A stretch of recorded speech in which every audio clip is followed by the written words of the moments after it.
From the opinion pages of the Wall Street Journal, this is Potomac Watch. Welcome to Potomac Watch, the Wall Street Journal opinion pages podcast, and it's the day after Election Day. And I'm Paul Gigot, editor of the editorial page, and well, the people have spoken, and man, were they loud. Voters sent a resounding message of rejection of the last 4 years by electing Donald Trump with relative ease over Kamala Harris, 277 electoral votes as we speak, but he's also ahead in the remaining states yet to be counted and may win when all of the votes are counted with more than 300 electoral votes and all 7 of the swing states. He may even win the popular vote in the end, as he's reduced his margin of defeat in nearly every state in the nation. Virginia, New Hampshire, and Minnesota were relatively close when that wasn't expected. And meanwhile, Republicans took the Senate with at least 52 seats, maybe get to 53 if Dave McCormick holds on to win in Pennsylvania. The House is still in play, but Republicans look like they could hold their narrow majority. Let's listen to Donald Trump early Wednesday morning claim victory. America has given us an unprecedented and powerful mandate. We have taken back control of the Senate. Wow, that's good. And the Senate races in Montana, Nevada, Texas, Ohio, Michigan, Wisconsin, the great Commonwealth of Pennsylvania, were all won by the MAGA movement. They helped so much. Well, he may be wrong in the end about Nevada, Michigan, and the Wisconsin Senate races. They were all leading at the time the former president made those comments, but it looks like in the later morning hours that they have now fallen behind, although Dave McCormick is still leading in Pennsylvania. But they are going to hold the Senate. I'm here with my colleagues to make sense of all this, Kim Strassel, Kyle Peterson, and Alicia Finley. Kim, start with you. What were the voters telling us as you looked at the exit polls? What you saw when you looked at the exit polls is that they were voting on the issues. The top issue for most voters was the economy, followed by immigration. Notably, and I found this amusing, when the exit polls first came out, there was a lot of attention to the fact that something like half of voters said that they were concerned about the future of democracy. And then when you match that to their votes, about half of them voted against Kamala Harris. So both sides had certainly managed to freak the other side out about what was coming. But this is a rebuke of the Biden-Harris administration and the progressivism that goes all the way back to Barack Obama. This administration doubled down on it. Harris made a decision that she was not going to distance herself from it or from the administration, and a failed agenda that has led to soaring interest rates, soaring inflation, border chaos, crime, global disorder.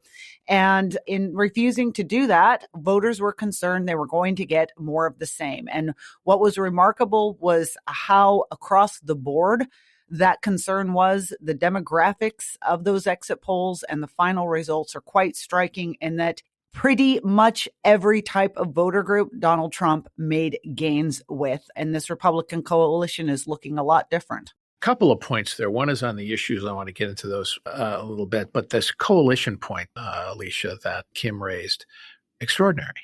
I mean, I'm looking at the exit polls. Black men, 20% in support of Trump. Hispanic and Latinos overall, 45%. That's unheard of. And Latino men, 54%. So he won Hispanic men. I mean, granted, this is not a monolithic group. It's a variable group. You got Cubans, you got Puerto Ricans, you have Mexican Americans, you have all kinds of different ethnic groups. But basically, he has created a cross-ethnic, cross-racial, working class coalition.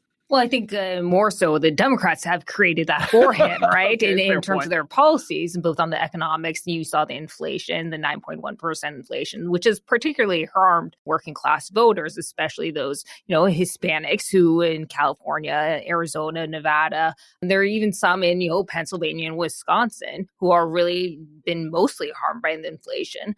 Then you also have the cultural issues, and this may be news to Democrats, but generally, Hispanics and Asians are culturally conservative. And if you look at some polls, they do not like the no restrictions on abortion. They don't like all this woke stuff, as well as the DEI mandates. And you've seen actually that in a rebuke in California, not this election, but in other elections against the affirmative action referendum. They don't like the transgender, the restricting or reducing parental control over whether their kids could even get a gender reassignment. There's a lot of things that minorities do not like about the Democratic agenda. And I think Trump really just tapped into that. I think, Kyle, Alicia's point about the cultural issues is right, and inflation. And I wonder if, in fact, the biggest issue, though, is the economy and its impact on these working class, middle class voters. Because this looks to me like a repudiation, blunt force repudiation of Bidenomics. We were lectured, let's be honest about it. We were lectured that it's a great economy, man. It is just terrific. You just don't realize it, you sorry human being.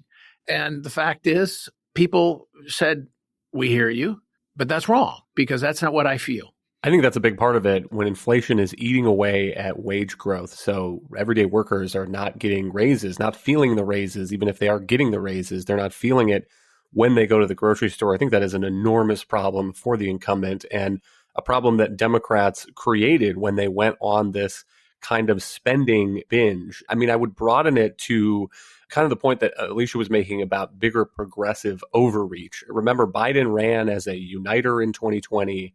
He won narrowly. Then Democrats surprisingly picked up the Senate 50-50. And they decided that what they were going to do with that was try to make Joe Biden into FDR. I mean, Trump was a polarizing figure. People liked his policies often, but he was divisive, and they used that as an opportunity. Democrats saw that as an opportunity not to steer the country back toward the middle, to unite the country, but to unite Democrats. And so in addition to the spending, I would point to some of the quasi-economic policies such as regulatory crackdowns on electric vehicles. Turns out Michigan auto workers don't like that so much. Similar with the student loan stuff, the idea that we're going to tax plumbers and welders in Ohio and use that money by the federal government to forgive the student debt of people who go to law school. I think that is a big problem. And then I would throw in also the covering for President Biden, his decision to run and ask voters to put him back into the office until the age of 86, and this pretending that age wasn't a problem, subbing in Kamala Harris at the last minute. I think it's a huge rebuke to progressive overreach and Biden's hubris in thinking that he could run the table again. Yeah, the Democrats basically were telling us that Joe Biden has never been better, never been fitter as he was. I remember Joe Scarborough of MSNBC was rebuking the Wall Street Journal for actually talking to people who talked to the president and saying, maybe not quite up to Biden of a dozen years ago. And then turned on a dime, rolled out Kamala Harris as the new way forward, and yet tried to run a kind of general campaign that disguised her views and tried to distance herself a little bit, at least rhetorically, as a new way forward from Biden, but never really did in any substantive way, Kim. And then in the end, they turned to Trump is fascist, Trump is Hitler. That narrative in particular looks like it just collapsed and failed. People didn't believe it. Yeah, it was a big mistake. I have continued to say that I think it was the biggest mistake she made. She rolled out Liz Cheney. They spent that crucial week out on the road calling him a fascist. Here's the problem. You weren't convincing anyone who didn't already think that, okay? We've had 8 years of people saying that Donald Trump is a crook, a felon. We've had this lawfare campaign against him. There wasn't a person on the planet who was paying attention to this election that hadn't already internalized all that. And if they were on the fence still, it was because even though they knew this about Trump, they still weren't convinced by Kamala Harris. And that's the remarkable thing. Those are the people, that 5 to 10% of undecided voters who she needed to convince, because they were still holding out. They were still open to the prospect of voting for Trump despite all of this, because they didn't know enough about her. And one of the things that's sort of interesting, I mean, I haven't seen all the data yet, but it looks as though those late breaking voters broke dramatically for Donald Trump. And they say that their top reasons for doing so was because they cared about the economy and the border and inflation. And they wanted to hear her talk about that. And she never did do it in the end. And that's why Trump got their vote. And that's what probably sealed the election for him. All right, we're going to take a break. And when we come back, we'll talk about what voters think about the Biden economy when we come back. Welcome back. I'm Paul Gigot here on Potomac Watch with my colleagues Alicia Finley, Kim Strassel, and Kyle Peterson. A couple of facts from the exit polls on the economy and the vote. 2/3 of people said the economy was not so good or poor. They voted for Trump 69 to 29 in the exit poll. That's extraordinary. Compared to 4 years ago, is your family's financial situation worse today or better? Better 24%. Harris won those voters. Worse today, 45%, 80 to 17 for Trump. In the last year, has inflation caused you or your family a severe hardship? 22%, Alicia. Trump won those voters 3-1. Moderate hardship, 53%. And Trump won those voters 50 to 47. So they really underestimated, Democrats did, the impact of inflation. And I think that was the killer app, the economy. I agree. And it's funny because they kept on trying to convince people that Donald Trump would be worse for the economy and inflation. But the problem is that he actually had a record. And during his 3-4 years, I mean, the pandemic disrupted a lot of things. But if you look at from 2017 to 2019, inflation was, below 2%. Wages were increasing. Real wages after inflation were increasing. There was strong, broad-based growth. And that was a marked difference from what Americans have experienced under the last 4 years under Biden, where you've seen, as Kyle was pointing out, real wages decline. There's just starting to increase again, but they are still lower than they were, I believe, since Biden entered office. And a lot of people also aren't feeling that the job market is all that great. There are still being jobs added, but most of those jobs that are being added are construction, social assistance, healthcare, and government. And so if you're a worker outside of those industries, you're actually not seeing an abundant opportunities. And so I think people really contrast the Biden years to the Trump years before the pandemic. And a lot of people blamed the pandemic on him, which contributed to his defeat in 2020. But then when Biden came in, actually things, the vaccines rolled out, and they expected things to improve. The economy did somewhat bounce back, then inflation hit, and COVID didn't completely go away. And so I think that people started to actually cut Trump a little bit of slack on his pandemic handling, in part because Biden's handling, the White House's handling, was just equally chaotic and wasn't any better. Kyle, what's your take on the impact of the abortion issue? Just another data point from the exit polls. Question is, which comes closest to your position? Abortion should be legal in all cases. Obviously, Harris won that big. That was a third of voters. But legal in most cases was a third of the voters. And that was pretty well split, 51 to 47%. That suggests that maybe Trump did neutralize some of that issue. What do you think? Yeah, I think that's true. His argument that it has now been sent back to the states. States are able to make their own decisions.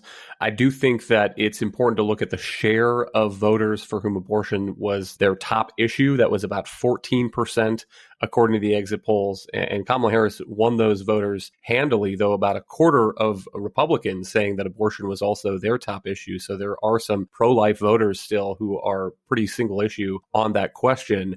But I think that part of what's going on here is maybe a fading of the recency of the Dobbs decision that overturned Roe v. Wade. That was in 2022. You saw a pretty quick backlash in the 2022 elections, some of the 2023 elections. But I think voters are starting to get a sense, maybe, particularly given Trump's turn in the Republican Party toward this position of the federal government staying out of it at the state level, that I know what the law is in my state. I know what the political balance of power is in my state, and that's not going to change. And by the way, some of those states, including Ohio and Michigan, voters have passed pretty expansive abortion rights through referendums, which kind of takes it off the table in these national elections if abortion is in the state constitution already.